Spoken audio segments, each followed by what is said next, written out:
जब वसीला तेरा लिया ही सच है, वाह वाह। हो आरज़ू उसकी, जब वसीला तेरा लिया ही जब वसीला तेरा लिया ही नहीं। दुश्मने आले मुस्तफा सुन ले, दुश्मने आले मुस्तफा सुन ले, तू हलाली कभी हुआ ही नहीं। आले मुस्तफा तो सुन ले, तू हलाली कभी हुआ ही नहीं। आप पूरी हो आरज़ू उसकी, जब वसीला तेरा लिया ही नहीं। अल्लाह का एहसान मानो कि आज इस गांव में उलमाए किराम आ गए, उनके कदम आए, जिनके कदमों की बरकत यह है, आप जिंदा हो आप ले लो, जीते जी ले लो इनके कदमों की बरकतें। ज़बान से जो बोले वो सुन लो। अल्लाह के पैगंबर ने इनकी शानें बयान फरमाई है, और शानें कितनी अजीब अजीब हैं। मेरे मुस्तफ़ा की ज़बान फैज़ तर्जमान खुलती है, इरशाद मुबारक होती है, इरशाद मुबारक होता है कि तालिबे इल्म के कदम जब किसी कब्रिस्तान में पड़ जाए, अल्लाह उस कब्रिस्तान से 40 दिन के लिए मुर्दों से अजाब को हटा देता है। आज आप जिंदा हैं, ये इनके कदम उलमा के आए हैं। तकरीर इंशाअल्लाह हो जाएगी। आप जिस मजहब में सांस लेते हैं, आप जिस कल्चर में जीते हैं, आप जिस सोसाइटी में रहते हैं, आप जिस तमक्कुन में जिंदगी गुजार रहे हैं, आपके घर का माहौल इस्लामी माहौल है, आँख खुली ना आपकी तो आपके कानों में जो सबसे पहली आवाज आती है वो अजान की आवाज होती है। आपको कहीं जाना ना पड़ा, ना आपको तलवार चलाना पड़ी, ना आपको जंग के मैदान में जाना पड़ा, ना आपको हिजरत करना पड़ी, ना आपको घर छोड़ना पड़ा, ना आपको मकान छोड़ना पड़ा, ना बीवी छोड़ना पड़ी, ना माँ बाप से अलग होना पड़ा। आप तो अल्लाह ने आप पर एहसान किया कि अल्लाह ने आपको मुसलमान के घर में पैदा किया, और मुसलमान के घर में पैदा किया, नस्लन बाद नस्लिन ये सिलसिला चलता रहा। आप माँ के शिकम से बाहर आते हो तो सबसे पहले जो आवाज आती है आपके कानों में वो अल्लाह अकबर की आवाज आती है। एक कान में अजान की आवाज आती है, दूसरे कान में तकबीर की आवाज आती है। अल्लाह ने आप पर एहसान किया है, इतना बड़ा एहसान किया कि मुसलमान के घर में पैदा किया है। ना आपसे आपकी जायदाद छीनी गई है। पिछले सहाबा किराम की जिंदगी को आप देखो, उन लोगों की जिंदगी को देखो जिनको घर छोड़ना पड़ा, जिनको माँ बाप को छोड़ना पड़ा, जिनको बीवी बच्चों से अलग होना पड़ा, जिनको अपना मुल्क छोड़ना पड़ा, जिनको अपनी जायदाद छोड़ना पड़ी। उलमाए किराम थोड़ी सी तवज्जो दे दे, 10 मिनट की गुफ्तगू है, इंशाअल्लाह 10 मिनट की गुफ्तगू अगर आप समाप्त फरमा लेंगे तो मेरा ईमान है, दावा नहीं है, ये मेरा ईमान है कि आप खुद कहने पे मजबूर हो गए कि मुफ्ती साहब 1 घंटा और बोलिए। तवज्जो के साथ में सुनिएगा मेरी गुफ्तगू को। अल्लाह ने आपको ईमान दिया है, नस्लन बादा नस्लिन, ये ईमान आपको मिलता रहा है। अजान आपके कानों में हो गई है, तकबीर आपके कानों में हो गई है, इस्लाम आपको नस्लन दर नस्ल मिलता चला आ रहा है, ईमान आपको मिलता चला आ रहा है।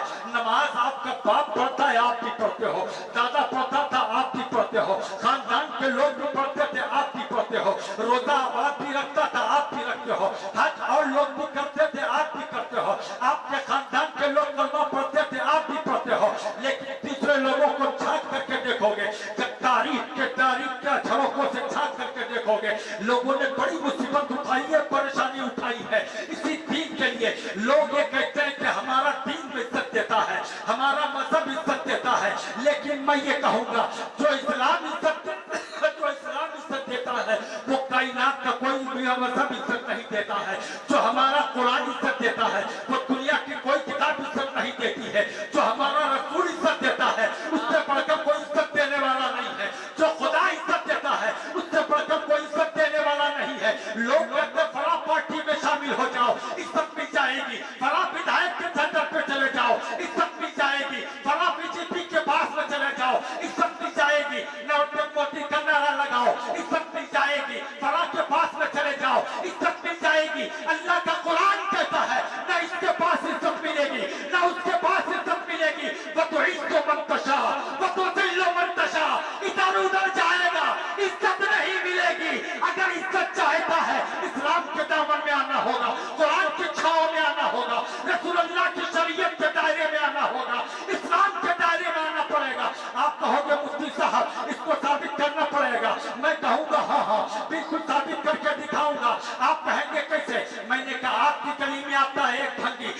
कली में आता है एक चमार, आपकी कली में आता है एक नहंजार, आपकी कली में आता है कचरा साफ करने वाला। अब ईमानदारी से बताना, कचरा साफ करने वाला आया है, आपके दरवाजे पे कचरा साफ कर रहा है, आपके घर की लेटरिन साफ कर रहा है, आपकी कली साफ कर रहा है, आपका कुचा साफ कर रहा है, आपके महल को साफ कर रहा है। लेकिन अगर वो पानी मांगेगा भंगी, क्या आप अपने बर्तन में पानी दोगे उसको?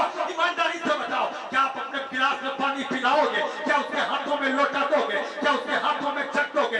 अगर वो खाना मांगे, क्या अपनी डलिया में खाना खिलाओगे? क्या अपने बर्तन में खाना खिलाओगे? आप कहोगे नहीं मौलाना, ये जात का भंगी है, इसको अपने दस्तरखान पे नहीं बिठा सकते। नहीं मौलाना, ये जात का भंगी है, इसको हम अपने गिलास में पानी नहीं पिला सकते। मगर बाहर है मुसलमान, जरा गौर को कर, अभी चंद मिनट पहले भंगी खाना मांग रहा था, उसे खाना नहीं दे रहा है। बाहर है मुसलमान, अभी चंद मिनट पहले पानी मांग रहा था, मगर उसे पानी नहीं दे रहा है। लेकिन अल्लाह ने उसकी किस्मत में कुछ और लिखा था। उसकी समझ में आया कि देखो भंगी हो, जमार हो, जात का किसी और बिरादरी से ताल्लुक रखता हो, मुसलमान इज्जत नहीं दे रहे हैं, खाना नहीं दे रहे हैं, और खाली मुसलमान उसको इज्जत नहीं दे रहा है। अगर ठाकुर है तो गंदी निगाह से देख रहा है, अगर पंडित है तो उसको गिरी निगाह से देख रहा है।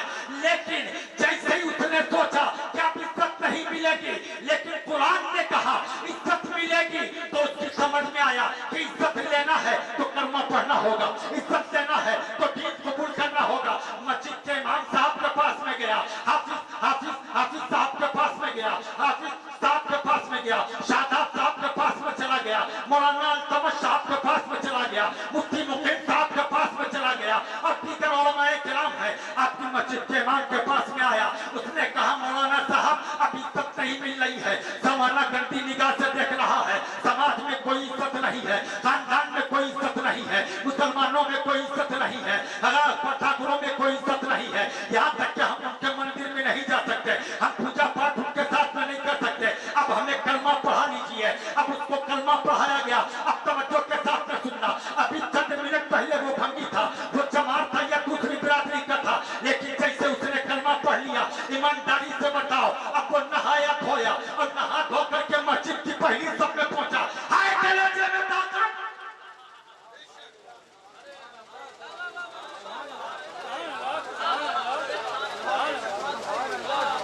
हाय कलेजे में ताकत जो उसको मस्जिद से निकालो।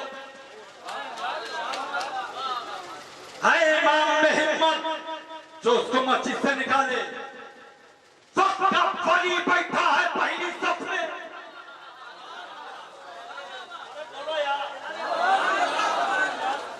सबका वली है पहली सफ में। अभी 2 मिनट पहले तो था गैर मुस्लिम, खाना भी नहीं दिया, पानी भी नहीं दिया, दस्तरखान पे नहीं बिठाया, अपने घर के अंदर एंट्री नहीं दिया। लेकिन अब खुदा के घर वली के बाजू से लगा के बैठा है बाजू। है तुम्हारे कलेजे में ताकत जो मस्जिद से निकालो, है वली में हिम्मत जो पहली सबसे निकाले। अगर हमारा मुसलमान लड़का हो 4 साल का 6 साल का, तो हमारा ही भाई उसको पहली सबसे निकाल करके आखिरी सब कर देता है। लेकिन बाहर है मुसलमान, जरा गौर तो कर, कलमे का पावर देख, इस्लाम का पावर देख। हमको तो रईस भाई ने बुलाया है, हम जब तक आधा घंटा बोलना ले तब तक हमारा सीना गर्म नहीं होता। हमको रईस साहब ने बुलाया है, ये हाजी अमीर साहब के साले सवाब की महफिल, उसको बच्चों दीजिएगा, मुझे कुछ बातें बयान करना। कोई निकाल नहीं सकता। कहा क्यों? अभी तक इज्जत नहीं थी, इस्लाम के दामन में आ गया है, इज्जत पा गया है। कुरान पढ़ने वाला बन गया है, इज्जत पा गया है।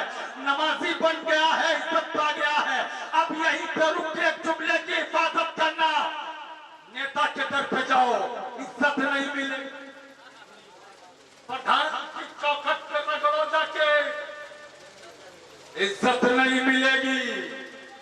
इज्जत मिलती है खुदा के दर से, इज्जत मिलती है मुस्तफा के दर से।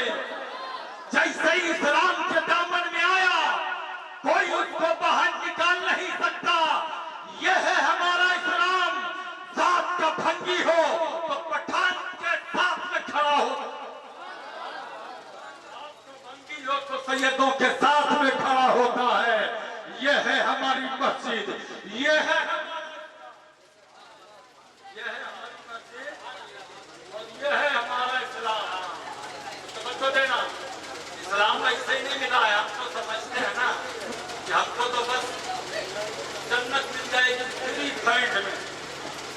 हमारे यहाँ जन्नत ऐसे बढ़ता है। कोई बात है, अगर कोई बात हो तो बता देना। जन्नत फ्री में मिलती है। यार फला काम कर लो जन्नती, फला काम कर लो जन्नती, फला काम कर लो जन्नती।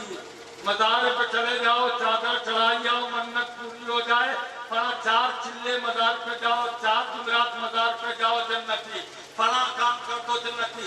यार जन्नत इतनी आसान होती है ना तो लोगों की गर्दनें नहीं कटती।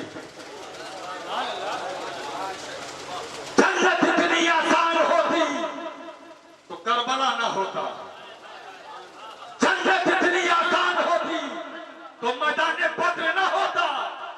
जन्नत इतनी आसान होती तो औद में सहाबा शहीद ना हुए होते।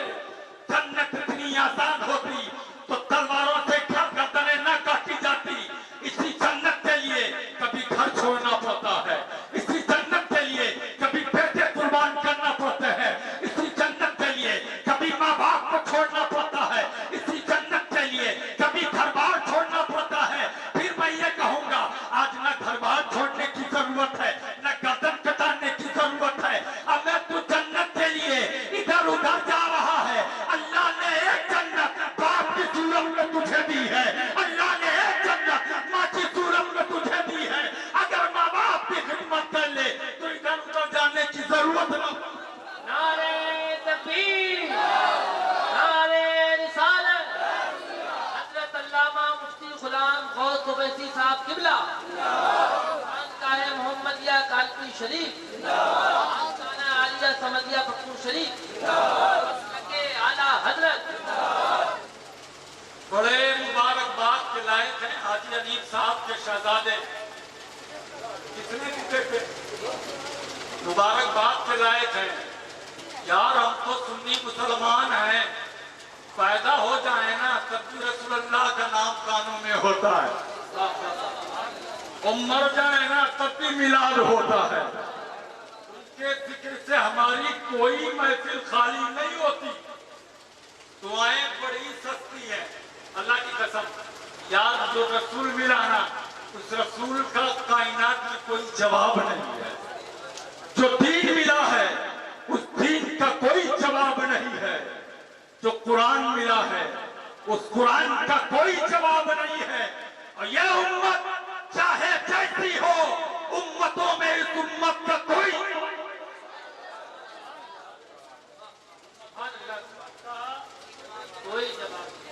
जवाब नहीं है।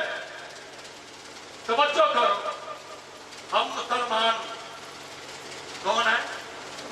बोलो ना भाई, डरते हो क्या? हमें फख्र से कहो मुसलमान, फख्र से कहो मुसलमान। ईमान वाले हैं, डरते थोड़ी हैं। 313 थे तो हजारों पे भारी थे, आज करोड़ों अरबों हैं। डरते नहीं है, सोए हैं। सोने वालों को जगाने के लिए अल्लाह के वली हैं, उलमा हैं, मुफक्किरीन हैं, मुहद्दिसीन हैं। अबे हम जगाने पे आते हैं तो मुर्दे भी उठ के चलते हैं। तो मुर्दे भी उठ के चलते हैं। कौम सोई है तो इसका ये मतलब नहीं है कि कौम मर गई है। अल्लाह की कसम, हमारी जमात में ऐसे भी वली हैं कि ठोकर लगा देते हैं तो मुर्दे खड़े हो जाते हैं। अल्लाह का जिक्र ईमान को ताज़गी देता है। अल्लाह का जिक्र ईमान को ताज़गी देता है। ये देखो, ये नजराना दे में चचा, नजराना अगर चचा ने ना भी दिया होता कोई बात नहीं, लेकिन मैं ये जानता हूं ये नजराना कम है, दुआ ज्यादा। दुआ है। दुआ ज्यादा है। और अल्लाह की कसम दुआएं आज भी फ्री में मिलती है, दुआएं आज भी फ्री में मिलती है। आप कहोगे कैसे? मैं कहूंगा यार एक फकीर आता है आपके दरवाजे पर मांगने के लिए, एक चुटकी तो चुटकी आटा देते हो आप उसे, तो दुआ दे के चला जाता है। 1 रुपए 2 रुपए देते हो। दुआएं आज बहुत सस्ती हैं, 1-2 रुपए में दुआ मिल जाती है। और फ्री की दुआ तो माँ बाप दिया करते हैं। फकीर लेगा कुछ लेकर के दुआ देगा,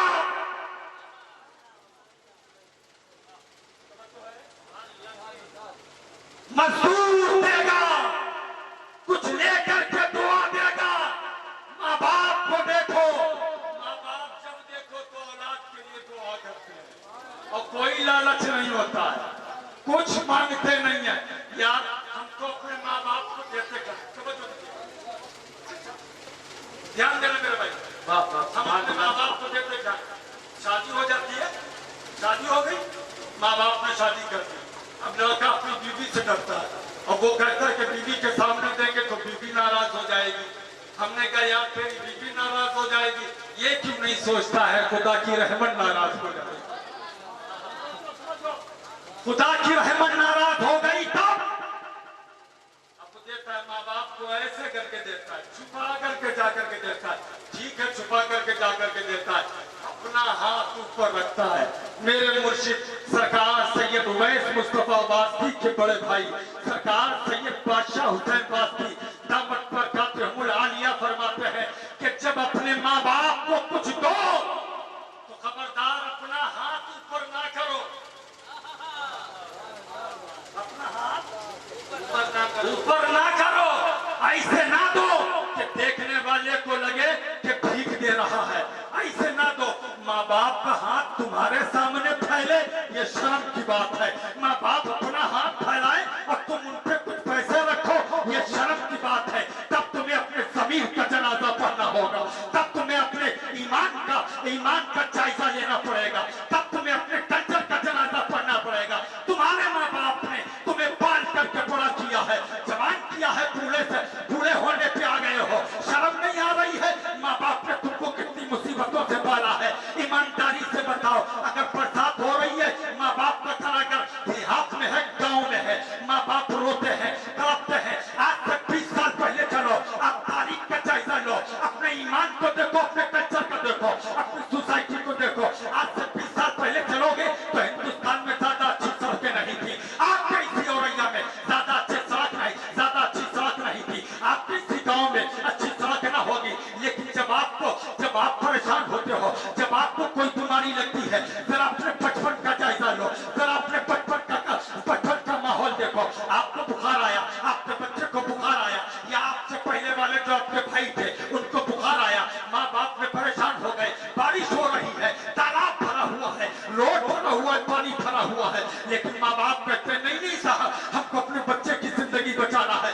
अरे मत जाओ, तालाब भरा हुआ है, सड़क डूबी हुई है, न जाने तुम्हारा पाँव फिसल जाए और तुम मौत की घाटी में चले जाओ। माँ बाप कहते हैं हम मर जाएंगे कोई बात नहीं है, लेकिन अपने बेटे को मरता हुआ नहीं देख सकते हैं, अपने बच्चे को मरता हुआ नहीं देख सकते हैं। जो माँ बाप है वो ध्यान से सुने, और जो माँ बाप अभी नहीं बने हैं वो भी अपनी सोसाइटी का जायजा ले। देखो तुम्हारे माँ बाप कैसे पलते हैं, कभी नदी से गुजरते हैं, कभी सड़क से गुजरते हैं, कभी गली से गुजरते हैं, कभी शाहराह से गुजरते हैं, कभी पगडंडी से गुजरते हैं। अगर पानी भरा है तो पानी में से जाते हैं, अगर पानी भरा है, गड्ढे हैं, जाने का कोई रास्ता नहीं है तो चारपाई को सुखाते हैं अपने कांधों के ऊपर और लाद करके लेकर के जाते हैं। और जब चारपाई ले जाने की भी जुगाड़ नहीं होती है तो आज से 20 साल पहले देखोगे तो लोग बैलगाड़ियों पे लेकर के जाते थे। माँ ने कहा कि हम अपना सेवर बेच देंगे, बाप ने कहा कि अपना खेत बेच देंगे, भाइयों ने कहा हम अपनी जायदाद बेच देंगे, लेकिन अपने भाई को बचाएंगे, अपने बेटे को बचाएंगे, अपनी बच्ची को बचाएंगे, अपने माँ बाप को बचाएंगे, अपने बेटे को बचाएंगे, खानदान के दूसरे लोगों को बचाएंगे। माँ बाप इतनी मेहनतों से कैसे साथ में पालते हैं, और जब बच्चा बड़ा हो गया भीख देता है अपने माँ बाप को, हाथ उठा करके देता है। अरे नहीं, तेरा हाथ नीचे हो तो मौलाना फिर अपने माँ बाप को कैसे दिया जाए? तो मुहद्दिसीन फरमाते हैं, उलमा फरमाते हैं, औलिया किराम फरमाते हैं, मुफक्किरीन फरमाते हैं, औलिया अल्लाह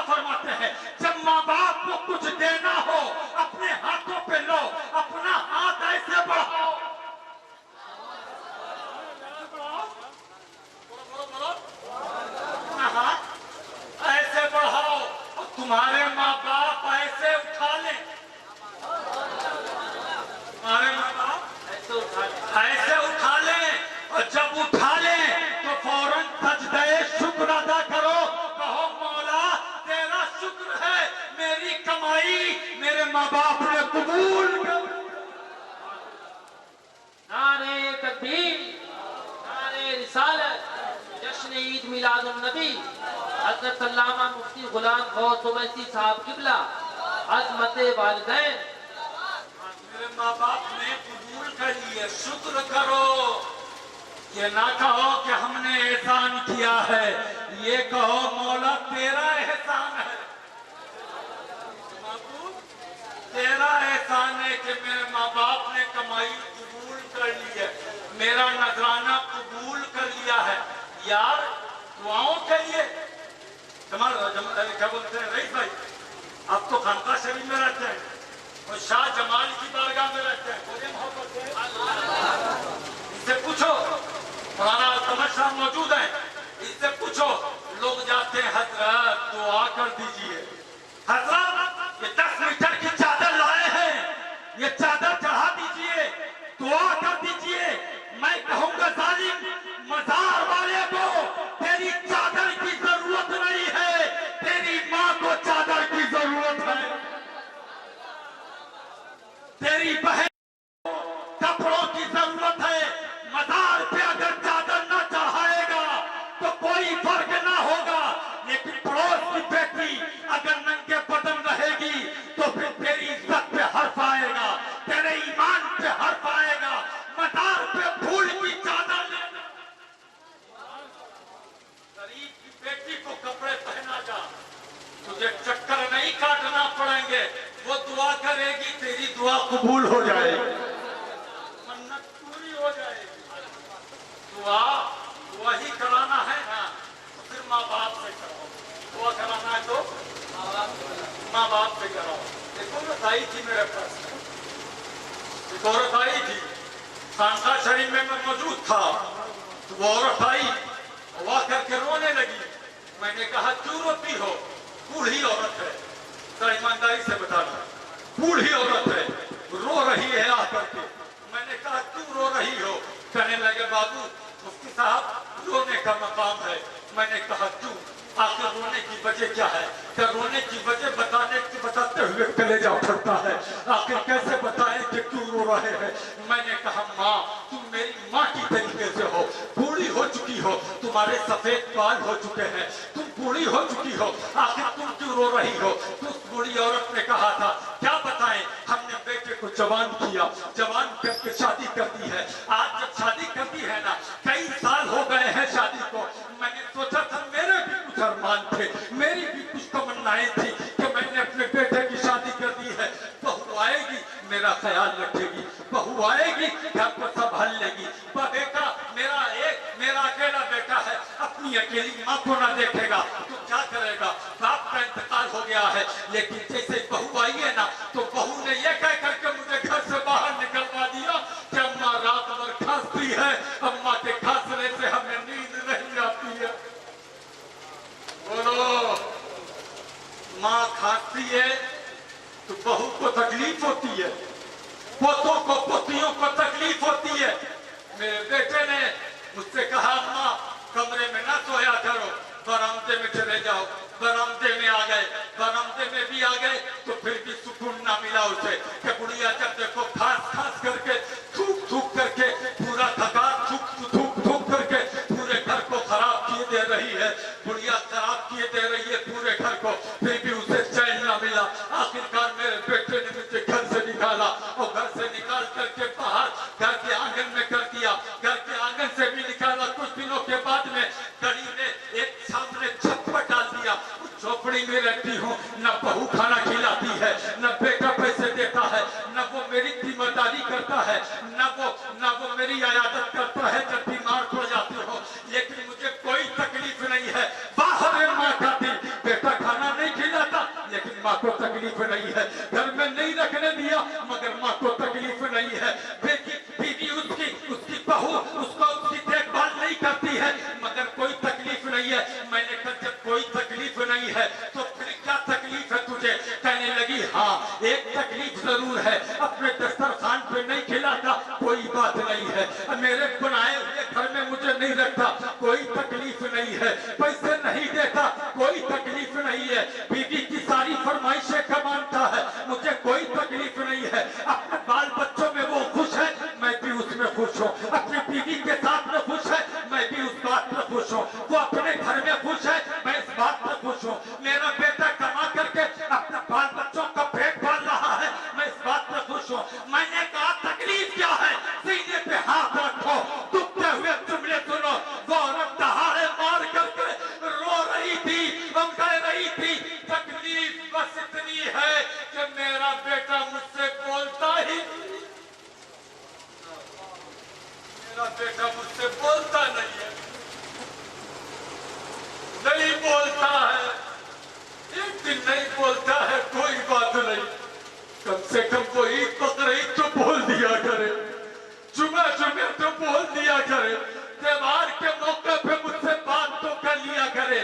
मैंने कहा जालिम जिंदगी भर अपने बच्चों को हलाल की कमाई खिला, जिंदगी भर अपने बच्चों को हलाल की कमाई खिला, जिंदगी भर सजदे करते रहा, यहाँ नहीं काबे चला जा, सर रख के रगड़ रगड़ के मर जा।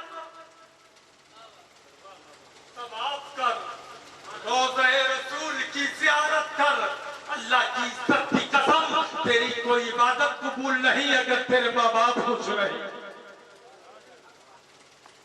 तेरे माँ बाप खुश रही तो तेरी कोई इबादत कबूल नहीं। अगर चाहता है कि अल्लाह राजी हो तो सुन, तुझे ना आलिम के पास में आने की जरूरत है, तुझे ना चक्कर लगाने की जरूरत है, तुझे ना बार बार हज को जाने की जरूरत है। अगर एक हज कर लिया है बार बार जाने की जरूरत नहीं है। अल्लाह की कसम माँ बाप की दुआ ऐसे कबूल होती है, मेरे मुस्तफा का फरमाने अली शान यह है, दुआ उल वालिदैन का दुआ ही लंबिया, जैसे नबी की दुआ उम्मती के हक में कबूल होती है वैसे माँ बाप की दुआ औलाद के हक में कबूल हो। माँ बाप दुआ वैसे औलाद के हक में कबूल हो। लेकिन हम जिनसे दुआ कराना था उनसे दुआ कराते नहीं। कसम खुदा की अगर तुम्हारे माँ बाप बूढ़े हो गए हो ना तो फिर माँ बाप से दुआ कराओ। बोलो बोलो बोलो बोलो, तकरीर हो गई भाई, 10-15 मिनट हो खत्म कर दे। आप बोलो भाई, मैं जबरदस्ती नहीं करता, मैं जानता हूँ कि मुझे 10 मिनट बोलना थे, मैंने उखड़ करके तकरीर की।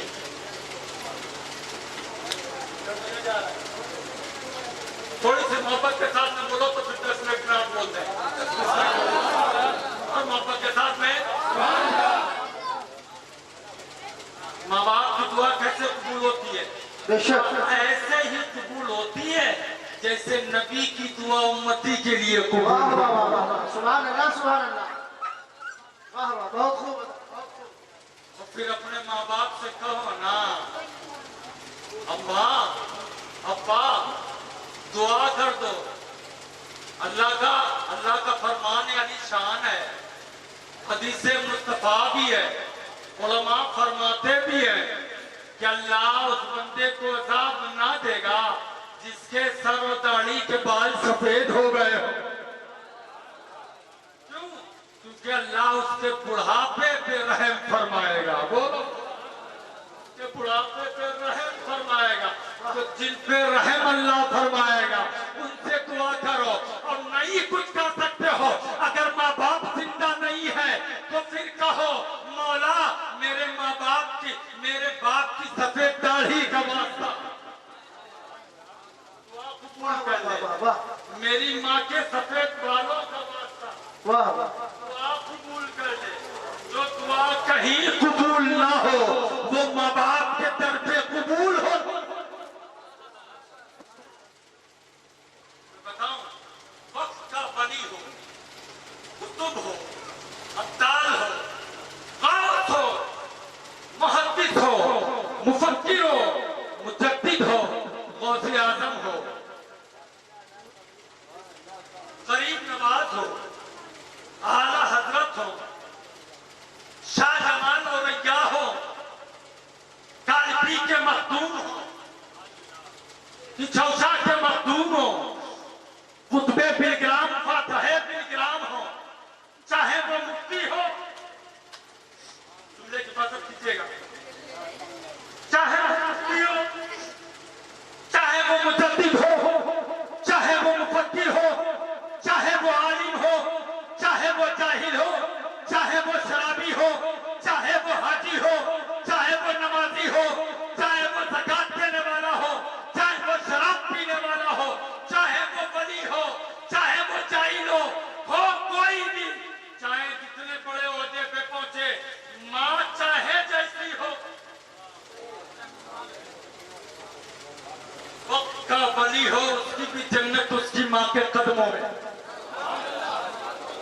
आलिम हो उसकी भी जन्नत उसकी माँ के कदमों में, मुफ्ती हो उसकी भी जन्नत उसकी माँ के कदमों में, मुहद्दिस हो, उसकी भी जन्नत उसकी माँ के कदमों में। हमें आगे बढ़ो, गौसे आजम हो, उनकी भी जन्नत माँ के कदमों में। गरीब नवाज हो, उनकी भी जन्नत उनके माँ के कदमों में। और आगे बढ़ो, इमाम हुसैन हो, उनकी भी जन्नत उनके माँ के कदमों में। इमाम हसन हो, उनकी भी जन्नत उनके माँ के कदमों में। यार सहाबा हो, यार ऐसे तकलीफ नहीं होती। बोलो बोलो और मोहब्बत से। सहाबा हो, उनकी भी जन्नत उनके माँ के कदमों में। अबे जन्नत के लिए इधर उधर भटकने की जरूरत नहीं है। जन्नत तुम्हारे घर में है, जन्नत तुम्हारे घर में है। तो अब चिल्ले में मत जाना, जमात में नहीं जाना, अब इनके चक्कर में नहीं पड़ना। हर की जन्नत को छोड़ करके बाहर जहन्नम ना लेना। जन्नत तुम्हारे घर में है, ये जन्नत मिल जाएगी, वो जन्नत इनके सदके में मिल जाएगी। इनके सदके में मिल जाएगी। और ये जन्नत ना मिली, वो जन्नत फिर कहीं नहीं मिल पाएगी। माँ बाप को सताओ, मौलाना से जन्नत ले लो, हो ही नहीं सकता। खाली नारों से जन्नत ले लो, हो ही नहीं सकता है। हज से जन्नत ले लो, हो ही नहीं सकता है। दौलत से जन्नत ले लो, हो ही नहीं सकता है। माँ बाप राजी होंगे तो जन्नत मिलेगी। यार यहीं पर एक जुमला ना कहते, हमको सौदा करते हैं लेकिन सौदा करता नहीं है। सौदा करते हैं तो सौदा करना नहीं आता, हमें मांगना नहीं आता। साइल ही नहीं, बेशक राह दिखलाए किसे रह रबे मंजिल ही नहीं, वो तो देने को तैयार है। आला हजरत सरकार फरमाते हैं, वो तो निहायत सस्ता सौदा बेच रहे हैं जन्नत का। हम मुफलिस क्या मोल चुकाएं, अपना हाथ ही खाली है। जन्नत लेना है, अल्लाह कहता है जन्नत लेना है ना, तो रब फरमाता है इंदल्लाहिल इस्लाम, इस्लाम के दामन में आओ, जन्नत ले लो। मैं ये नहीं कहता कि बीबी की ख्वाहिश ना पूरी करो, वरना कल अभी जाओगे जैसे के बाद में बीबी पकड़ लेगी, अच्छा खाली माँ बाप के गुलाम बनोगे। अगर माँ बाप की मानो, यार ये मुसलमान बहुत परेशान है। माँ बाप की माने तो बीबी खाने देती है, खाली अम्मा का गुलाम बना है, अब्बा का नौकर बना है। बीबी की माने तो माँ बाप शिकायत करते घूमते हैं, खाली बीबी की मानता है, हमारी नहीं मानता है। तो फिर इसका एक रास्ता है, समझो देना, फिर इसका एक रास्ता है कि माँ बाप को सीने के इस तरफ रखो और बीबी बच्चों को सीने के इस तरफ रखो। वाह वाह वाह। माँ बाप को सीने के एक तरफ रखो, बीबी बच्चों को सीने के एक तरफ रखो। इसका भी हक अदा करो, उसका भी हक अदा करो। लेकिन हक अदा करोगे, बीबी कहती नहीं माँ बाप की मानता है, माँ बाप कहते बीबी की मानता है, फिर कैसे करोगे, फिर कैसे करोगे, फिर कैसे करोगे? बड़ी आसान सी बात हमने बता दी, इस तरफ माँ बाप को रखो, इस तरफ बीबी बच्चों को रखो, दोनों का हक अदा हो जाएगा। फिर मैं माँ बाप से भी कहूँगा, यार अगर बीवी की बात मान रहा है ना, तो इसमें बुराई क्या है? मेरे मुस्तफा भी तो सैयदा आयशा की मान लिया करते थे, मेरे मुस्तफा सैयदा खदीजा की मान लिया करते थे। अगर बीवी का कोई काम कर रहा है, बीवी की तबीयत खराब है, बीवी का मान लिया शौहर साथ दबा रहा है, या बीवी के कपड़े धो दिए, या बाल बच्चों के लिए खाना बना दिया, या घर में झाड़ू लगा दी, तो माँ बाप को ये चाहिए कि ये ना कहें बेटा चोरू का गुलाम बन गया है, नहीं, बल्कि सजदाए शुक्र अदा करें, ए मौला जाने अनजाने में ही सही, लेकिन मेरे मुस्तफा की सुन्नत अदा कर रहा है। वाह वाह वाह। सुन्नत अदा कर रहा है। तो अगर बेटा माँ बाप की मान रहा है, तो बीवी चले ना कि जब देखो तो माँ बाप को दे रहा है, दीदी कहती अम्मा अब्बा को देख रहा है, अम्मा अब्बा को बहुत दे रहा है। वो बहन आ जाती है ना, हमारे घर का माहौल ही है भाई, हमारी हो या आपकी बहन हो, बताओ जो बहन वाले हैं, जिनकी बहनें हैं, वो हाथ उठा करके बताना। जब हमारी बहनें हमारे घर पे आती हैं, ईमानदारी से बताना, या हमारी बेटियां जब हमारे घर से रुखसत होकर चली जाती हैं, जब वापस हमारे घर पे आती हैं, तो बाप कुछ ना कुछ पैसे देता है कि नहीं देता है? देता है। या जिसके पास में है पैसे देता है, जिसके पास में पैसे नहीं है वो आटा बांध देता, वो दाल बांध देता, वो चावल बांध देता, वो एक बोरी गेहूं दे देता। माँ बाप एक बोरी, आधी बोरी गेहूं दे दे, आटा दे दे, चावल दे दे, भैया पैसे दे दे, चचा कुछ पैसे दे दे, तो बहुएं जो होती है ना हमारे घरों की, जो बीवियां होती हैं, उनका मुंह खुल जाता है, बहनी को भरे दे रहे, बहन को दिए दे रहे हैं।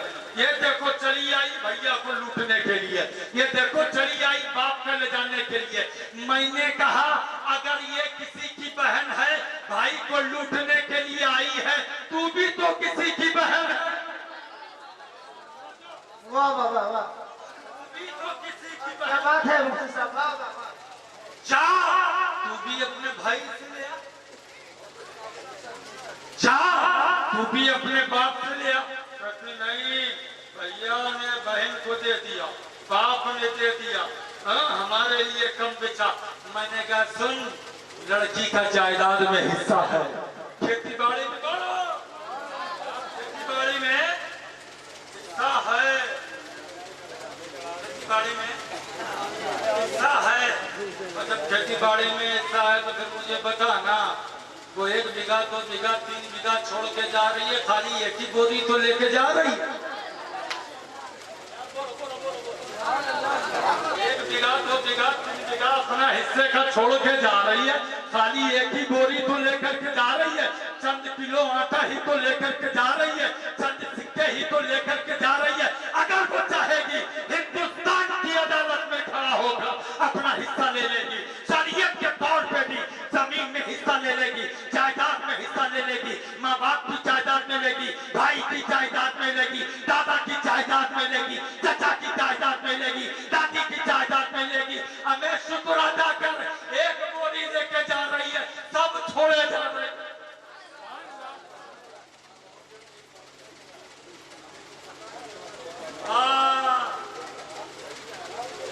सब छोड़े जा रही है,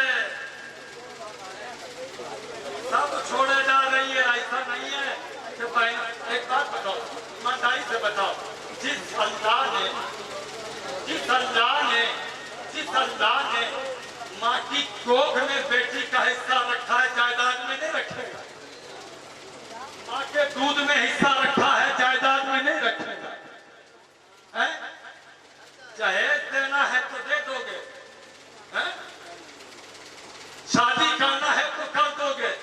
क्यों करते हो शादी? कहोगे ये उसका हक है, तो फिर जायदाद में क्यों नहीं देते हो? ये भी उसका हक, ये भी उसका हक है। तो हर बहन ध्यान से सुने मेरी बात को, अगर तुम्हारे काम की बात कर रहा हूं तो फिर मर्दों के हक की भी बात करना है, मर्दों के हक की भी बात करना है। हर बहन अपने भाई का गुरूर है, हर बेटी अपने बाप की पगड़ी है, हर बच्ची अपने खानदान की इज्जत है। खबरदार कोई ऐसा कदम न उठाना जिससे तुम्हारे बाप की पगड़ी गिर जाए, कोई ऐसा कदम न उठाना जिससे तुम्हारे भाई की इज्जत चली जाए। आज लड़कियां ये कहती घूम रही है, समझो बिना शायद भाई, सादा भाई, लड़कियां ये कहती घूम रही है कि साहब हमको सरकारी नौकरी वाला चाहिए। लड़कियां ये कहती घूम रही है कि साहब हमको दाढ़ी वाला नहीं चाहिए। लड़कियां ये कह रही है नहीं हमको सफा चक चाहिए, बिल्कुल चिकना मुंडा चाहिए। मैं ये कहूंगा, ऐसे हुआ था बेंगलोर में, ऐसे एक वाकया हुआ था महाराष्ट्र में। लड़की वालों ने इनकार कर दिया कि साहब मेरी लड़की वो नहीं मान रही है, वो कह रही है दाढ़ी वाला है इसलिए हमको पसंद नहीं है, बगैर दाढ़ी वाला चाहिए। तो लड़के ने कहा क्या करना है? सास ने कहा कि तुमको अपनी दाढ़ी छिलाना होगी, लड़की को दाढ़ी वाला पसंद नहीं है। तो लड़के ने कहा हमारी भी एक शर्त है। क्या शर्त है? कि हमको वो लड़की पसंद नहीं है जिसके बाल हो।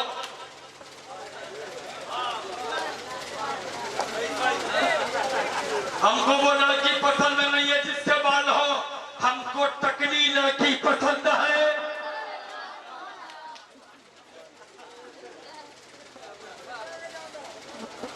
कहने लगे दाढ़ी वाले से शादी नहीं करना, हम दाढ़ी वालों को पसंद नहीं करते। जुमला सुनना।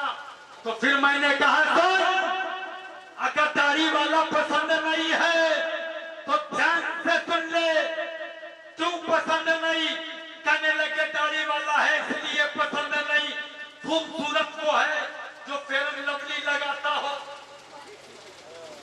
खूबसूरत वो है जो दाढ़ी छिलाता हो। मैंने कहा गलत, दुनिया का सबसे खूबसूरत इंसान आमिना का लाल, दुनिया का दुनिया का सबसे खूबसूरत इंसान आमिना का लाल, दाढ़ी वाला, वाह वाह वाह वाह। सदाकत का लंबरदार, दाढ़ी वाला, अदालत का शहसवार, शुजाअत का दुर्रे नजात,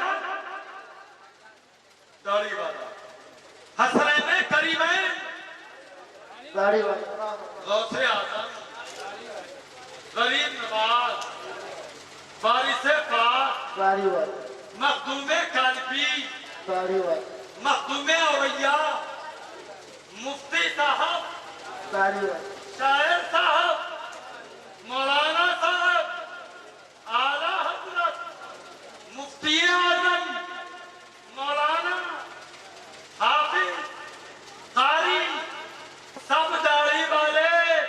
मैंने कहा अगर दाढ़ी वाला बुरा होता तो कोई वली नहीं होता,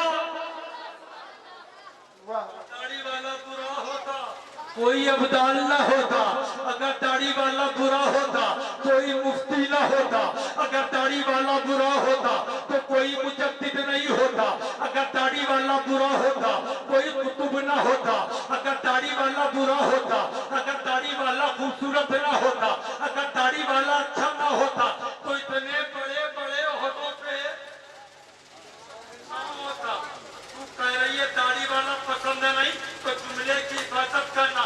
तू कहती है दाढ़ी वाला पसंद नहीं, और अल्लाह को दाढ़ी वाला पसंद है, अल्लाह को दाढ़ी वाला पसंद है, मुस्तफा पसंद है, गरीबे नवाज पसंद है, वारिसे पाक पसंद है, कुतुब अब्दाल पसंद है, सबके चेहरे पे दाढ़ी है। और जो कहे दाढ़ी वाला पसंद नहीं है समझ लो वो औरत खुदा को पसंद नहीं है, वो लड़की खुदा को पसंद नहीं है।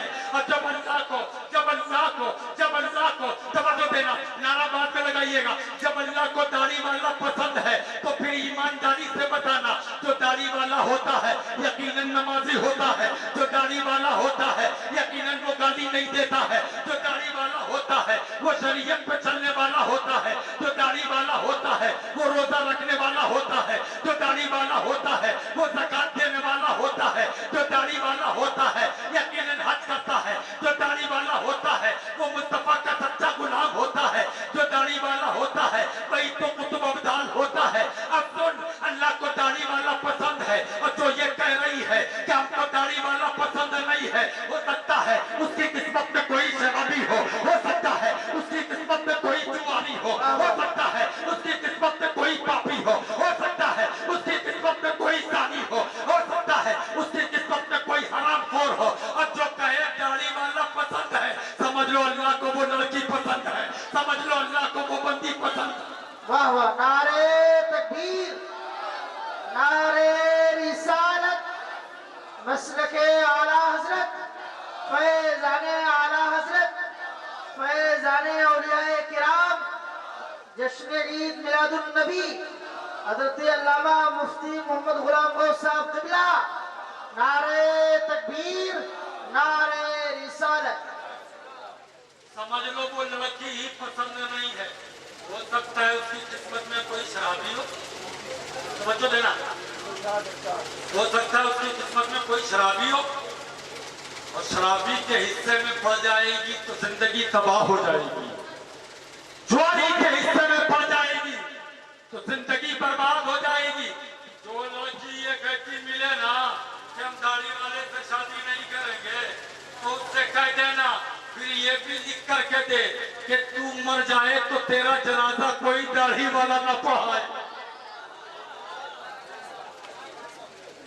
कोई दाढ़ी वाला न पढ़ाए, तेरा निकाह कोई दाढ़ी वाला न पढ़ाए, तेरे घर के मुर्दों का जनाजा कोई दाढ़ी वाला न पढ़ाए। अल्लाह की कसम अगर यही हालात रहे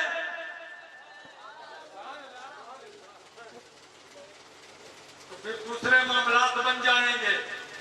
दाढ़ी वालों को पसंद करो और मुसलमानों दाढ़ियां रखो, मुसलमानों दाढ़ियां रखो। आप कहोगे क्यों रखे, तो एक हदीस पाक सुनो, कहा गया है कि जो दाढ़ी रखता है दूसरे लोगों के दिलों पे उसकी हैबत होती है। बेशक, हमारी हैबत खत्म हो गई। और जब सब रख देंगे तो फिर ढूंढेंगे कहाँ बगैर दाढ़ी वाले को।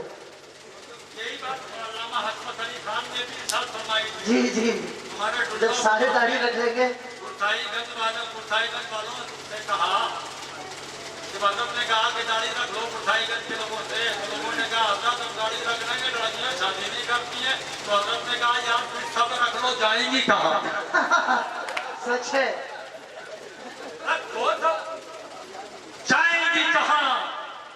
तुम अपने भाई का गुरूर हो, बेशक तुम अपने भाई का गुरूर हो, बाप की इज्जत हो। खबरदार कोई ऐसा कदम ना उठा देना जिससे भाई की इज्जत चली जाए, खबरदार कोई ऐसा कदम ना उठाना जिससे माँ बाप की रुसवाई हो। यही बेंगलोर था, अभी 6 महीने पहले मैं गया था तकरीर करने के लिए, बेंगलोर में पहुंचा ना, हवाई अड्डे से बाहर निकला, गाड़ी चली हमारी, जब पहुंचे हैं थोड़ा आगे पहुंचे तो नमाज का वक्त हो चुका था। मैंने कहा साहब नमाज पढ़ना है, गाड़ी रोक दी जाए। मस्जिद के दरवाजे के सामने जैसे गाड़ी रोकी जाने लगी ना तो सामने से एक ऑटो रिक्शा वाला आया, उसने भी ऑटो खड़ा कर दिया। ऑटो में बैठा था एक मुसलमान, एक आदमी, मुसलमान नहीं कह सकते, उससे बना में मुसलमान हो सकता है, बैठा था। उसने कहा कि तुमने ऑटो क्यों रोक दिया? उसने कहा साहब हमारी बंदगी का वक्त हो गया, हमारी नमाज का वक्त हो गया। क्या तुमको मालूम नहीं है हमने तय किया था कि आप फला जगह तक हमको छोड़ोगे, हमारा ऑफिस का वक्त है, हमारा टाइम हो चुका है जॉब का, अगर हम जल्दी नहीं जाएंगे, वक्त पे नहीं पहुंचेंगे तो हमारा जो सेठ है, हमारा जो मालिक है, हमारा जो बॉस है वो हमको कंपनी से, जॉब से, नौकरी से निकाल देगा। तो उस रिक्शा ड्राइवर ने कहा था कि साहब चंद पैसों की नौकरी है, वो तुमको निकाल देगा, मैं अगर उसकी बंदगी नहीं करूंगा मेरा मालिक मुझे जन्नत से निकाल देगा। यार क्या तुम्हारा ईमान रिक्शा ड्राइवर से भी ज्यादा कमजोर हो? तो जमीन जायदाद वाले हो, घर वाले हो, मकान वाले हो, इज्जत चाहते हो तो इज्जत कहीं और नहीं मिलेगी। अल्लाह फरमाता है इंदल्लाहि इस्लाम, अल्लाह के नजदीक अगर कोई दीन है तो इस्लाम है। और अल्लाह उसी कुरान में इरशाद फरमाता है वमन यत्तबि गैर सबीलिल इस्लाम, जो इस्लाम के सिवा कोई दूसरा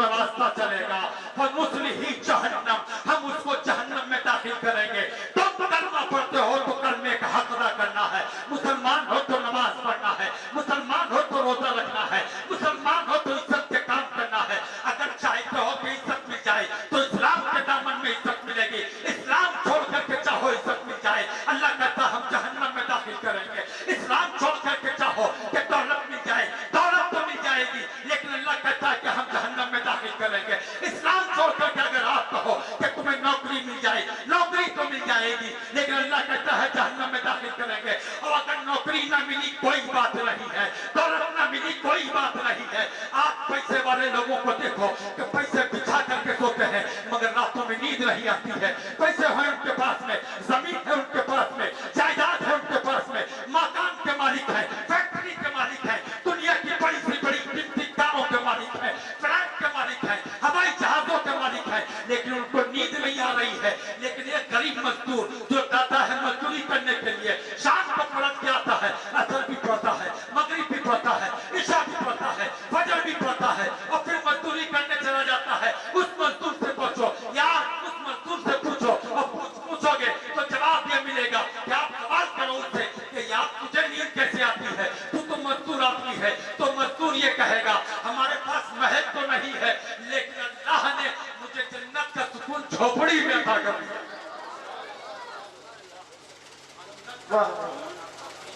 झोपड़ी में अता कर दिया है।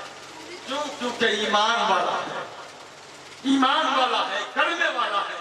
इस्लाम को छोड़ दो तो कोई इज्जत नहीं मिलने वाली है और इस्लाम के दामन में आ जाओ तो इज्जत मिलेगी।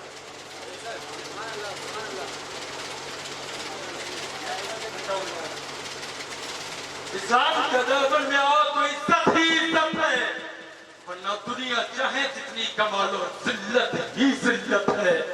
इज्जत बस इस्लाम में है, इज्जत बस कुरान के फरामीन पर अमल करने में है। इज्जत अल्लाह की बारगाह में झुकने में। एक साथ कहने लगे ना यार मुफ्ती साहब हमारे यहाँ खानका शरीफ में आते हैं, मेरे पीर मुर्शिद की बारगाह में लोग कभी हमको सिफारिशी बनाते हैं, कभी किसी आलिम को सिफारिशी बनाते हैं और कहते हैं कि अगर से सिफारिश कर दीजिए जो भी काम करते हैं उनका हो जाता है। मकान बनाते हैं नुकसान, कंपनी खोलते हैं नुकसान, जिस काम में हाथ डालते हैं नुकसान। मैंने कहा साहब अल्लाह ने मुकद्दर सबके माथों पे लिखा है, अल्लाह ने मुकद्दर सबके माथे पे लिखा है। और याद रखो ये जो माथे पे लिखा है ना एक मोहर की शक्ल में है जो पढ़ने में नहीं आता है। मोहर उल्टी होती है लेकिन जब उसको स्याही पे रखो और रख करके जब कागज पे छापो तो उस पे सीधा छप करके आता है, तब पढ़ने में आता है। तो मैंने कहा अगर चाहते हो उल्टे काम सीधे हो जाए तुम अपनी पेशानी को मुसल्ले पे रखो, सजदा कर करके छाप दो, मुकद्दर सीधा हो जाए। वाह वाह वाह, बहुत खूब। सजदा कर करके छापो, मुकद्दर सीधा हो जाएगा। यार इतनी दौलत कमाई है हमने, इतना कमाया है आपने। मुझे ईमानदारी से आखिरी जुमले मेरी तकरीर के हैं, 2-4 मिनट की और गुफ्तगू है, सुन लो। अल्लाह ने ये जिंदगी दी है, अब क्या समझते हो कि 100 साल जियोगे, 70 साल जियोगे, 80 साल जियोगे? गलत सोचते हो। अगर मौत 70 साल के बाद में आती तो छोटे छोटे बच्चे मौत का लुक़्मा नहीं बनते। अगर मौत 50 साल के बाद में आती तो ये कड़ियल जवान रोड और एक्सीडेंट पे नहीं मरते। मौत ये नहीं देखेगी कि जिसका घर का चिराग बुझ रहा है। मौत उम्र के हिसाब और सालों के हिसाब से नहीं लिखी गई है, तुम्हारी जिंदगी लिखी गई है सांसों के हिसाब से, सांसों के हिसाब से लिखी गई है। ये सांसें पूरी हो जाएंगी, चाहे वो 10 साल में पूरी हो, चाहे वो 100 साल में पूरी हो। जैसे ही सांसें की डोर खत्म होगी मौत आ जाएगी, बचोगे नहीं। 50 साल मानो रहना है यहाँ जिंदगी में, 60 साल जियोगे। अब शायद कोई 70 साल जाता हो, वरना 70 साल से पहले ही लोग अपना टिकट कटा लेते हैं और सिद्धार्थ जाते हैं, चले जाते हैं दुनिया से। मुझे ईमानदारी से बताओ, एक फिक्र जैस बात करने जा रहा हूँ और मोहब्बत के साथ में उलमा की तवज्जो चाहूंगा। आपकी दुआ मिलेगी इंशाअल्लाह, ईमान ताज़ा होगा, मजा आएगा। 60 साल 70 साल जीना है, इससे ज्यादा शायद बहुत मुश्किल है कि आप जी जाओ। लेकिन ईमानदारी से बताओ, ये 70 साल आपको जीना है, इसके लिए आपने एसी भी लगाई, पंखा भी लगाया, कूलर भी लगाया, फ्रिज भी लगाया, ये वॉशिंग मशीन मशीन भी आई और दुनिया की सारी आराइश और ज़ेबाइश के सामान मुहैया कर लिए घर को कुत्ते नूर और जन्नत नुमा बना करके रख दिया है। लेकिन फिर जब आपसे पूछें यार कितने दिन रहोगे, कहोगे हम चले जाएंगे, हमारी औलाद रहेगी। समझो हमारी औलाद रहेगी। यार उन बच्चों के लिए तुमने कमाया, मेहनत की, मजदूरी की, खेत में काम किया, कंपनी में काम किया, कंपनी खोली, पसीना बहाया, सर का पसीना पैर के नाखून से आकर के निकला, इतना कमाया और उन बच्चों ने तुम्हें दिया, उन बच्चों ने तुम्हें धक्के दिए, उन बच्चों ने तुम्हें घर से निकाला, उन बच्चों ने तुम्हें गालियां दी, उन बच्चों ने तुम्हें बुरा भला कहा। उन बच्चों के लिए कमा करके जा रहे हो आप, जो बेटे कभी तुम्हारी कब्र पे भी नहीं जाए। सच है। बच्चों के लिए कमा करके जा रहे हो आप, जो बच्चे तुम्हारी कब्र पे फातिहा भी पढ़ने नहीं जाएंगे। बच्चों के लिए कमा करके जा रहे हो आप, जो बच्चे, जो बेटे अपने जूतों की हिफाजत करेंगे मगर तुम्हारे जनाजे में खड़े होने के लिए तैयार नहीं होंगे। उनके लिए तुमने कमाया है।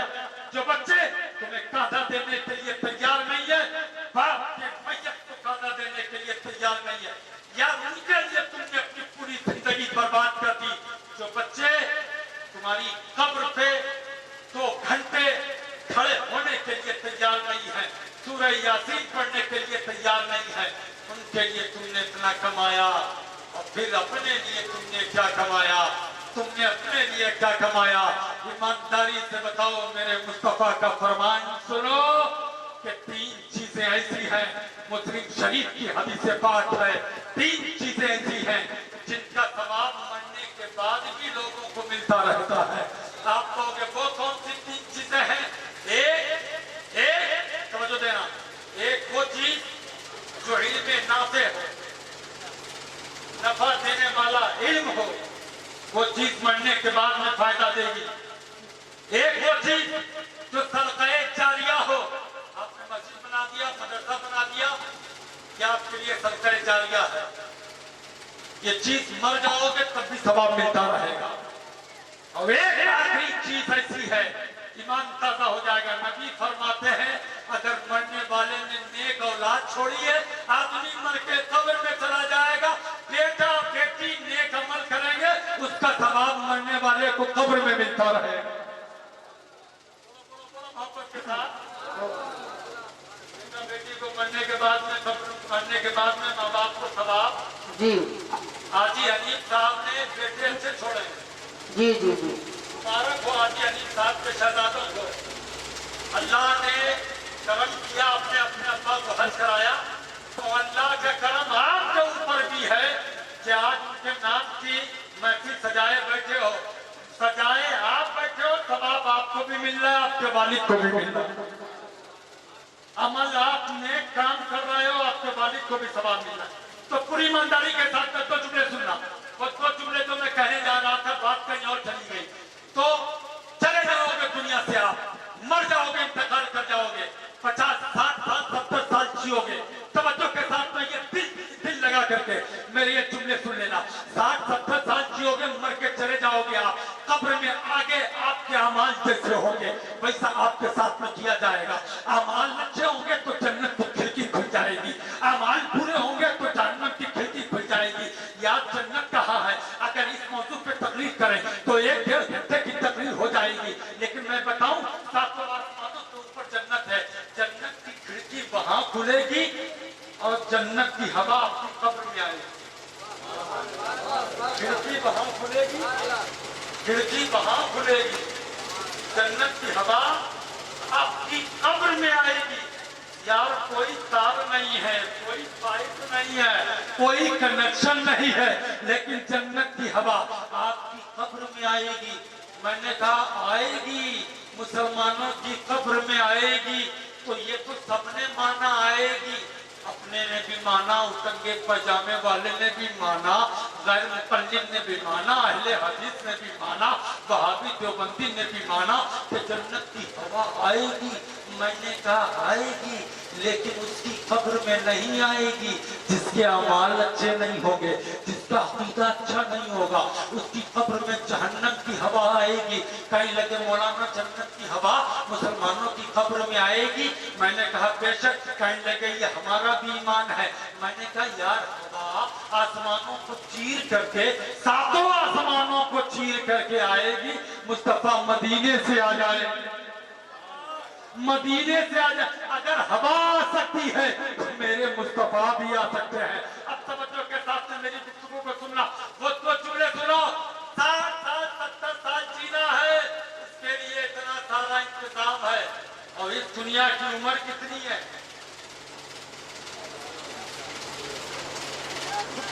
आखिरी जुमला, इस दुनिया की टोटल उम्र आपकी 60 साल होगी, 70 साल होगी, लेकिन इस दुनिया की उम्र ज्यादा से ज्यादा मैदाने महशर का एक दिन,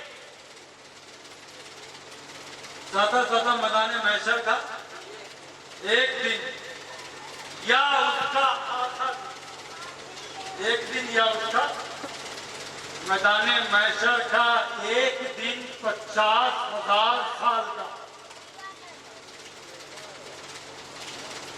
इस दुनिया की उम्र टोटल या तो 50,000 साल या 25,000 साल, इससे ज्यादा दुनिया की उम्र नहीं है।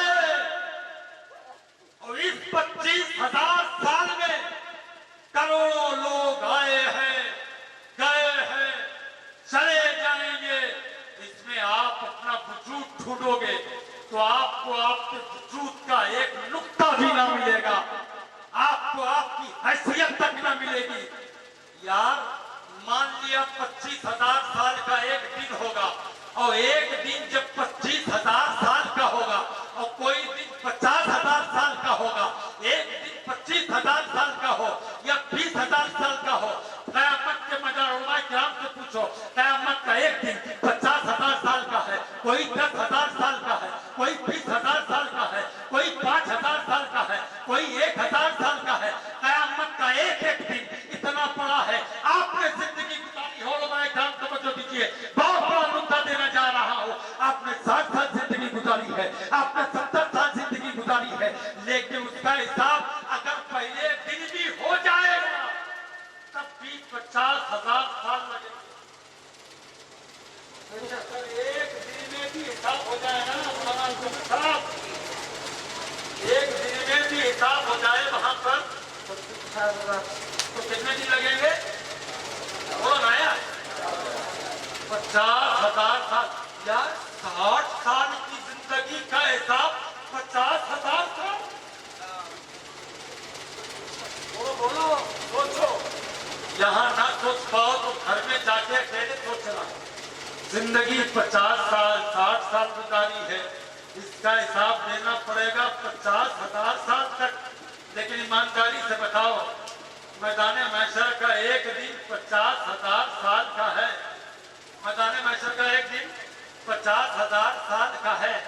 और इस जिंदगी की उम्र आपकी 60 साल 70 साल या 100 साल की है, हिसाब देना पड़ेगा 50,000 साल। इतने नेक हो, एक चुभता हुआ जुमला, एक चुभता हुआ जुमला, इतने नेक हो पहले दिन निपट जाओगे। इतने परहेजगार हो आप, इतने अच्छे इंसान हो आप कि पहले दिन हिसाब हो जाएगा। अगर पहले दिन तुम्हारा होगा तो वली कुतुब अब्दाल का कब होगा? गौसो कुतुब अब्दाल का कब होगा? इन मौलाना लोगों का, मुफक्किरीन का, मुहद्दिसीन का कब होगा? न जाने तुम्हें क्या करना पड़े, कितने हजारों साल से खड़ा रहना पड़े। अगर पहले दिन भी निपट जाओ तब भी अल्लाह का करम मानो।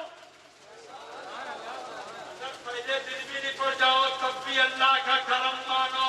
लेकिन फिर भी 50,000 साल लग जाएंगे। यार 60 साल की जिंदगी गुजारी है, इतनी देर खड़ा रहना पड़ेगा, इतनी मेहनत करना पड़ेगी। या तो 2 घंटे धूप में खड़ा न हुआ जाए, लेकिन वहां कैसे खड़े रहेंगे जब सूरज सर के ऊपर होगा? मुसलमान अपना ईमान दे, अपने ईमान का जायजा ले, कैसे खड़ा रहेगा 50,000 साल हिसाब देने के लिए। फिर अगर परेशानी में जिंदगी गुजरे तो गुजार लो, रो रो के जिंदगी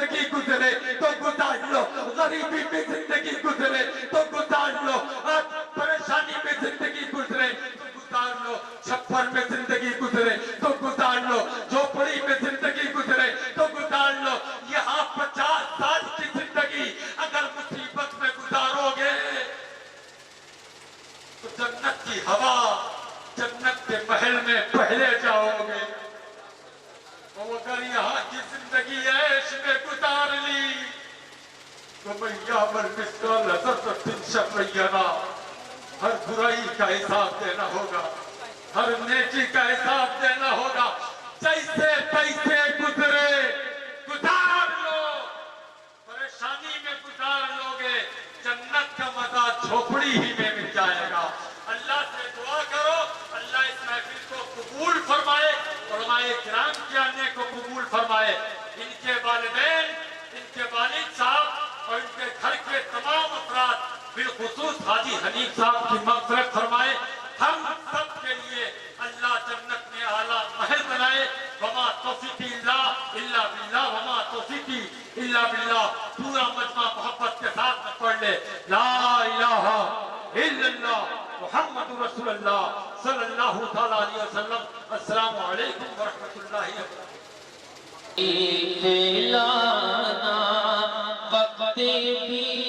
कितना सुहाना जगमगा उठा ज़माना, उड़ेगा थी तराना, या नबी सलाम अलैका, या रसूल सलाम अलैका, या हबीब सलाम अलैका, सलावतुल्लाह अलैका। जाने के काफी सहारा ले लिया है दे तुम्हारा, खल्के के वारिस खुदारा, लो सलाम रसूल सलाम अलैका, या हबीब सलाम अलैका, सलावतुल्लाह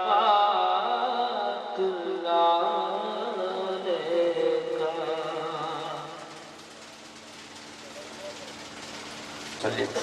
सलातो व सलाम अलैका या रसूलल्लाह सल्लल्लाहु तआला अलैहि वसल्लम। या अल्लाह या रहमान या रहीम, या क़ाज़िल हाजात, या काफ़िल महम्मात, या दाफ़िल बरियात, या हल्लल मुश्किलात, या अरहमर राहिमीन। जो कुछ हम सब लोगों ने इस महफ़िल पाक में ज़बान से कलमे ज़िक्र अदा किए हैं, या अल्लाह ये जो लोग यहाँ पर हाजिर हैं, या अरहमर राहिमीन, महफ़िल पाक को कराने वालों ने करार, या अल्लाह इस महफ़िल को तो शर्फ़ क़बूलियत अता फरमा। मेरे रब्बे करीम, हम सब के बोलने, कहने, सुनने, उठने, बोलने में जो भी गलतियाँ, कमियाँ सजद हो गई, सबको अपने शानी रहीमी करीम के तुफ़ैल में माफ़ फरमा। इस ज़िक्र खैर को या अल्लाह कबूल फरमाते हुए हम सब के नबी का फैज़ान हम सब पे खूब जारी व सारी फरमा। या अल्लाह हम सब की मग़फ़िरत फरमा, खुसूसन हाजी हनीफ साहब को इस महफिल का सवाब अता फरमा, उनकी बेपनाह उनकी मग़फ़िरत फरमा, उनके दर्जात को बुलंद फरमा। या रब्बे करीम, कब्र को तहत निगाह वसी फरमा दे, जन्नत की बहारें अता फरमा। इस महफिल में आने वालों को, चाहे मर्द हो, बूढ़े हो, बच्चे हो, सबको या अल्लाह जन्नत की बहारें अता फरमा। हम सबको बुरे आमाल से बचने की तौफीक अता फरमा। हम सबके कारोबार में, रिज़्क़ में, इल्म में, अमल में खूब बरकत अता फरमा। तमाम ज़मीनी आसमानी बलाओं से, मुसीबतों से, परेशानियों से, मौलिक अमराज से या अल्लाह ता जिंदगी महफूज व मामून रख। या अल्लाह हम सब मुसलमानों की इज्जत को दुबाला फरमा दे, इस्लाम का गलबा फरमा दे, हम सबकी ज़रूरियात को पूरा फरमा दे। महफिल के कराने वालों को या अल्लाह खूब उरूज और तरक्की अता फरमा। हम सब जो हाजिर है या अल्लाह, हम सब की जो भी हाजात है हमारे पैगंबर के सदक़े में पूरा फरमा। आमीन आमीन आमीन। अल्लाहुम्मा रब्बना तक़ब्बल मिन्ना इन्नका अंतस समीउल अलीम व तुब अलैना इन्नका अंतत तव्वाबुर रहीम। अल्लाहुम्मा रज़ुक़ना हलालन तय्यिबन व इल्मन नाफ़िअन व अमलन सालिहन व क़ल्बन ख़ाशिअन व लिसानन ज़ाकिरन व शिफ़ाअन कामिलन मिन कुल्लि दा। वसहिल या इलाही कुल्ला स्वाब बिहुर्मति सय्यदिल अबरार सहिल सल्लल्लाहु तआला अला खैरि खल्क़िही सय्यदना व मौलाना मुहम्मद बिन नबील अर्शिल अज़ीम व अला आलिही व अस्हाबिही अजमाइन। अम्मा बाद। या अल्लाह, तुझे तेरे महबूब का वास्ता ये ना देख कि तुझसे क्या मांगते हैं, हम सबकी दिली हाजात को पूरा फरमा। या रहमान रहीम, बारान रहमत का नुज़ूल होता है तो तेरी रहमतों का नुज़ूल होता है। खुदाया का साथ बंदा नवाजा उम्मत मुस्लिमा की परेशानियों को खत्म फरमा। हमारी बच्चियों को, बच्चों को नेक साले रिश्ते अता फरमा। या अल्लाह, जो भी हाजात है, जो आलिमुल गैब व शहादा है, अलीमुन बिज़ाति सुदूर है, काशिफुल गुम्मा, या अरहमर राहिमीन, दिलों के राज से तू वाकिफ, अता करने वाला तू, मांगना हमारा काम है। रब्बे करीम अपने फजल करम से अता फरमा। या अरहमर राहिमीन, हम सबको तमाम बलाओं से निजात अता फरमा। कारोबार में खूब बरकत अता फरमा। या रब्बुल आलमीन, हम सबको जो हमने सुना है तेरे महबूबों का वास्ता उस पर अमल करने की तौफीक बख्श दे। बुराइयों से, बेहयाइयों से का उम्र का जिंदगी बचा। अपना अपने महबूब का करम फरमा। या अल्लाह, तुझे औलियाए किराम का वास्ता जो दिलों में है जायज है पूरा फरमा दे, नाजायज है तो नाजायज ख्वाहिशों को हमारे ज़हन और दिमाग से महफ़ फरमा दे। सल्लल्लाहु तआला अला सय्यिदना मुहम्मद व अला आलिहि व सहबिहि अजमईन बिरहमतिका या अरहमर राहिमीन।